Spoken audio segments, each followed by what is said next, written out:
Hi, we've got another weapons and art video, and this one is on one of the most famous samurai of all time. This is Minamoto Yoshitsune. That's the best I can do.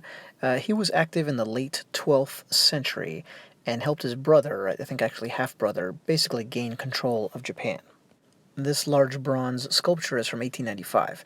It's not life-size, by the way, but it is large. Must have taken quite a bit of work, and I bet it's incredibly heavy. And the 1895 production year should give you an indication of how long-lasting his legend is. This is, a very romantic figure that had been kind of immortalized from very early on because of what he did and how he died. Great detail on this, and I love the gilt surfaces, and just look at his face, you can tell he's being portrayed as a heroic figure, which he certainly was. The portrayal here says a lot about Japan and how it looks at its, samurai past. So here's another image of him. He was a brilliant and very young military commander. He had a string of daring exploits and victories. He led a two-part river crossing that flushed the enemy out of Kyoto, so thereby capturing the capital. He had a huge military victory at sea, so he had a naval victory as well as his many on land, and all of them helped cement control for his brother. The problem seems to be that he was a victim of his own success, and his brother might have gotten jealous, and that was actually ultimately the cause of his death.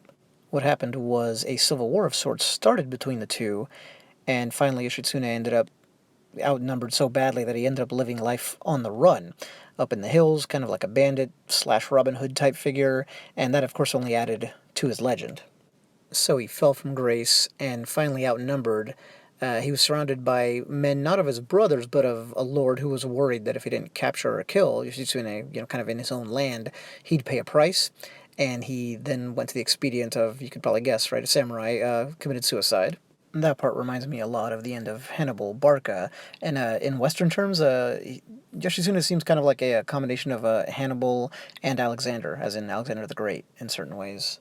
So here he is in his full glory, right? Very dashing figure, as rendered here, and that certainly matches with his life, as just an absolutely fearless leader.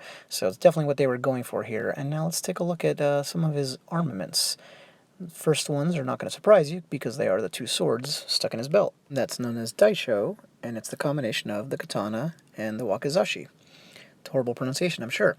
So that real unique way, and there's the detail, right? Stuck both on the left side, kind of crisscrossed. Look at the detail on the weapons, armor, clothing, just everything. In this picture, you get a much better view of that. You see kind of the breastplate there. I mean, I know technically samurai armor wouldn't have what we would call a breastplate. Kind of the scales, it's really nice. And then you get up to this, the one part we haven't seen. So this is a type of yari. Yari was the Japanese spear, but this is a specific configuration, and at least from what I read, it was the second most popular. And this was a jumoni-yari, something along those lines. And obviously it stands apart from the typical, just more spear-shaped, conventional spear shape, because it's got those two cross arms sticking out.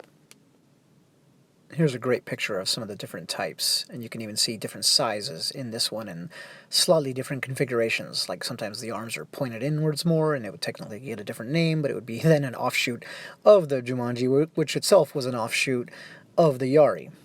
And as you probably know, polearms were really of prime importance to the samurai, more so than the sword on the battlefield. But of course, because of the romanticism and later on the duels and all that, when they're not in full-on battle, the sword was, as they said, the soul of the samurai, so it just totally eclipses all their other weapons in fame. So here we are looking down on it. It gives you a good indication of the size. I'm standing right in front of it and looking down. And it's a really interesting piece. This was made by someone who probably remembered the fall of the samurai, right? Their real sway ended in the late 19th century, and it's calling back to essentially the golden age of samurai culture, which was around the 12th century. Additionally, it's looking at probably the most famous and beloved figure from that golden age. The weapons are, of course, emphasized here because this is a warrior culture that's being captured, so not hard to notice them in this instance of weapons in art. Thanks.